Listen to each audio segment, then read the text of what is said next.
Hope keeper channel میں خوش آمدید تمام بہن بھائیوں کو امید کے رکھوالے کی طرف سے السلام علیکم۔ بہادر اور جنگجو شیر بانو فارس کے ایک قدیم اور بہادر سردار نجم کی بیٹی تھی جو جنگجو بننے کی تربیت حاصل کر رہی تھی۔ شیر بانو کی آنکھوں میں ایک چمک تھی جو کسی بھی جنگجو کے دل میں ہونی چاہیے تھی۔ ان کے والد سردار نجم کا کہنا تھا، جنگ صرف ہتھیاروں سے نہیں جیتی جاتی، دماغ اور دل سے بھی جیتنی ہوتی ہے۔ شیر بانو نے ان باتوں کو اپنے دل و دماغ میں محفوظ کیا اور اپنی زندگی کا مقصد بنا لیا۔ 15 سال کی عمر میں شیر بانو کا پہلا امتحان آیا۔ ایک دن دشمن قبیلے نے ان کے قبیلے پر حملہ کر دیا۔ قبیلے کے مرد شکار پر گئے تھے اور عورتوں اور بچوں کے پاس دفاع کے لیے کوئی خاص سامان نہیں تھا۔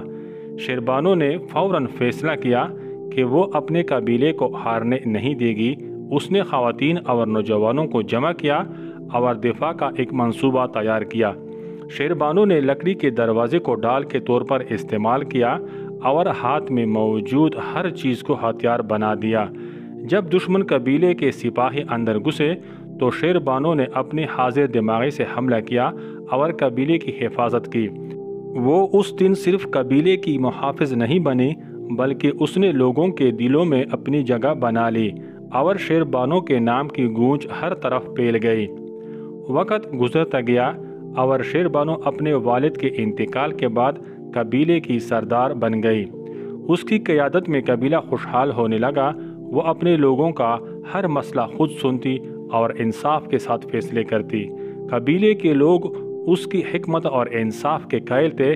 ایک دن ایک بوڑھا شخص قبیلے آیا اور اپنے بیٹے کی زمین کے تنازع کی شکایت لے کر آیا۔ شیر بانو نے دونوں فریقین کو بلا کر سوالات کیے اور ایک ایسا فیصلہ سنایا جو دونوں کے لیے قابل قبول تھا۔ اس فیصلے کے بعد قبیلے کے لوگ کہتے، شیر بانو کے انصاف میں خدا کی رحمت ہے۔ شیر بانو کا یہ انصاف اس کی مقبولیت کا سبب بن گیا اور لوگوں کا اعتماد اس پر مزید بڑھا۔ ایک رات جب قبیلے کے سرحدوں پر خطرہ منڈلا رہا تھا، ایک چرواہے نے آ کر خبر دی کہ دشمن قبیلہ حملے کی تیاری کر رہا ہے۔ یہ وہی دشمن تھا جو برسوں پہلے ان سے شکست کھا چکا تھا۔ شیر بانو نے فوراً اپنے جنگجو کو اکٹھا کیا اور کہا، ہم تیار ہیں۔ یہ جنگ ہماری زمین، ہماری عزت اور ہمارے خوابوں کے لیے ہے۔ اگر ہم ہار گئے تو ہم مٹ جائیں گے، لیکن اگر ہم جیتے تو ہمیشہ کے لیے امر ہو جائیں گے۔ اس کے الفاظ نے سب کو یکجا کر دیا اور قبیلے میں نئی طاقت آ گئی۔ جنگ کا دن قریب آ رہا تھا اور شیر بانو نے اپنے جنگجوؤں کو بہادری اور حوصلہ دیا۔ جنگ کی تیاریوں کے دوران قریبی ریاست سے ایک نوجوان سپاہی یوسف مدد کے لیے آیا۔ یوسف ایک ذہین اور بہادر جنگجو تھا جو شیر بانو کی قیادت سے بہت متاثر ہوا۔ اس نے پہلی بار شیر بانو کو دیکھا تو حیران رہ گیا۔ یہ عورت کسی عام رہنما سے مختلف ہے۔ اس کی آنکھوں میں ایسی آگ ہے جو کسی کو بھی جلا سکتی ہے۔ یوسف نے نہ صرف جنگ کی تیاریوں میں مدد دی بلکہ شیر بانو کے دل میں ایک خاص جگہ بھی بنا لی۔ یوسف اور شیر بانو نے شانہ بشانہ دشمن کا مقابلہ کیا اور دونوں ایک دوسرے کی ہمت اور وفاداری سے متاثر ہوئے۔ یوسف نے شیر بانو سے کہا، تم صرف ایک رہنما نہیں بلکہ ایک الہام ہو۔ جنگ کا دن آخر کار آیا۔ دشمن نے قبیلے کے گرد گھیرا ڈال لیا تھا، لیکن شیر بانو نے اپنی فوج کو خطاب کرتے ہوئے کہا، ہماری طاقت ہمارے دلوں میں ہے۔ اگر ہم اپنے مقصد کے لیے لڑیں گے تو کوئی ہمیں شکست نہیں دے سکتا۔ یہ الفاظ قبیلے کے ہر فرد کے دل میں اتر گئے۔ جنگ کئی دنوں تک جاری رہی اور شیر بانو نے اپنی بہادری سے دشمن کو پیچھے ہٹنے پر مجبور کر دیا۔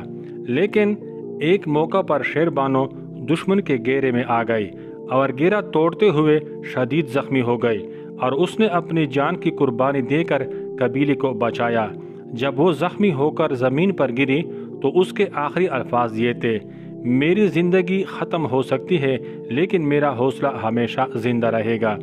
شیر بانو کی قربانی کے بعد قبیلہ متحد ہو گیا اور لوگ اس کی بہادری اور قیادت کو یاد کرتے رہے۔ قبیلے کے بزرگ کہتے شیر بانو مر چکے ہیں لیکن اس کی روح آج بھی ہمارے دلوں میں زندہ ہے۔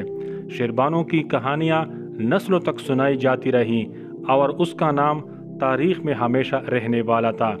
شیر بانو کا کردار ایک ایسی عورت کی داستان کے طور پر یاد کیا جائے گا جس نے اپنی قربانی اور قیادت سے تاریخ کا ایک ناقابل فراموش باب رقم کیا۔